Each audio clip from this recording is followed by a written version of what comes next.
ఎంతను కానివ్వండి, ఇదే నువ్వు డైరెక్ట్గా రైతులకు, ఇదే డైరెక్ట్గా ఈ మిత్తిలు బ్యాంకులకు కట్టడం కంటే, ఇదే బ్యాంకులకు మన మిత్తిలు కట్టడం కంటే డైరెక్ట్గా రైతుల పంట పండించుకోవడానికి, మహిళా గ్రూపులకు ఆర్థికంగా ఎదగడానికి, నిరుద్యోగులకు నిరుద్యోగ అభివృద్ధికి ఈ మిత్తి పైసలే మనము ప్రజలకు ఇచ్చే వాళ్ళం కదా.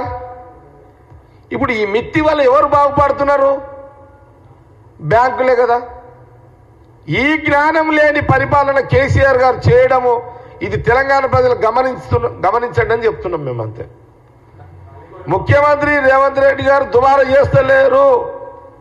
రేవంత్ రెడ్డి ముఖ్యమంత్రి గారు దుబారా చేస్తలేడు పైసలు. మా మంత్రులు దుబారా చేస్తలేరు.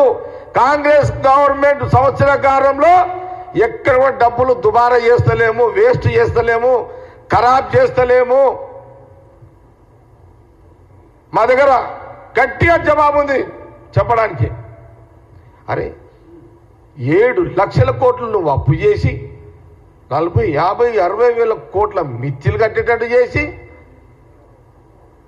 4 కోట్ల మందిని ఆగమాగం చేసి 4 కోట్ల ప్రజలను రోడ్డు పాలు చేసి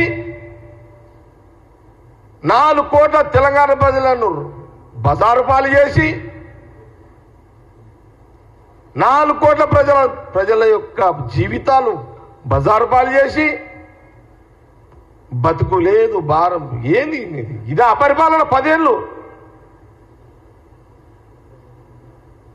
రాహుల్ గాంధీ గారు, ఆ రోజు సోనియా గాంధీ గారు మా గవర్నమెంట్ వస్తే ముఖ్యమంత్రిని చేయండి, సరిదిద్దాలి ఇప్పుడు సంసారాన్ని.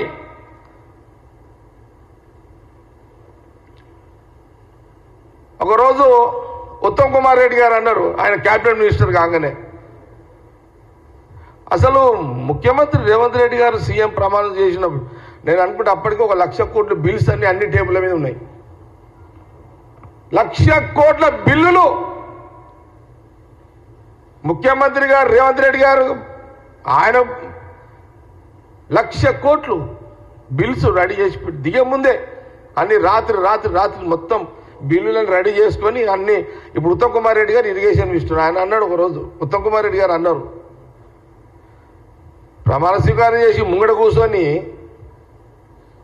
ఏదో చేద్దామనుకుంటే ముంగడ బిల్లులు పెట్టిన అధికారులు అని. ఎంత తెలుసా?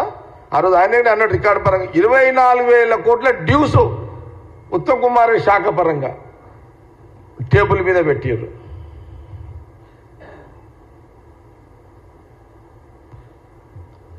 అటు ఎలక్ట్రిసిటీ డిపార్ట్మెంట్ పరిస్థితి అంతే,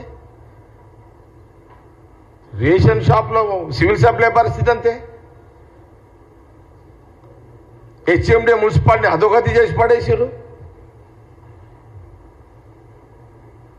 తప్పులన్నీ మీరు చేసారు. ఇప్పుడు మీ తప్పులు సరిదిద్దుకుంటూ మీరు చేసిన అప్పులకు మిత్తీలు కట్టుకుంటూ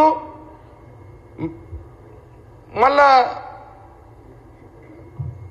మీరు ప్రజలను మేము కోరుకున్నాం. ఆ రోజు రాహుల్ గాంధీ గారు, సోనియా గాంధీ గారు మరి కాంగ్రెస్ గవర్నమెంట్ ఇవ్వండి, రేవంత్ రెడ్డి గారిని ముఖ్యమంత్రి చేస్తాము అని చెప్పిన సందర్భంలో తెలంగాణ ప్రజలు ఇచ్చిన ఈ యొక్క అధికారాన్ని మేము న్యాయం చేసే ప్రక్రియ అంటే 3 రకాల బాధ్యతలు ఈరోజు కాంగ్రెస్ గవర్నమెంట్ మోస్తుంది. ఆయన చేసిన 7 లక్షలకు మిత్తిలు కట్టుకుంటూ ప్రజాపాలన అందిస్తూ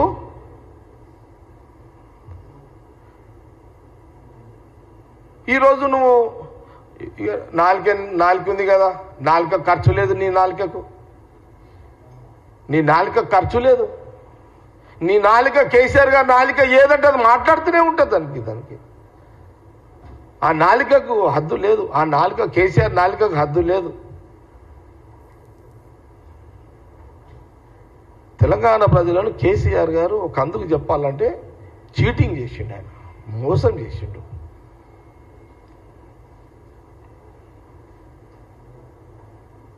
ఒక ఇంటి పెద్ద మనిషి కేసీఆర్ గారు భవిష్యత్తు తరాలకు తెలంగాణ ప్రజలకు మీరు ఇచ్చింది ఏంది? అప్పులా?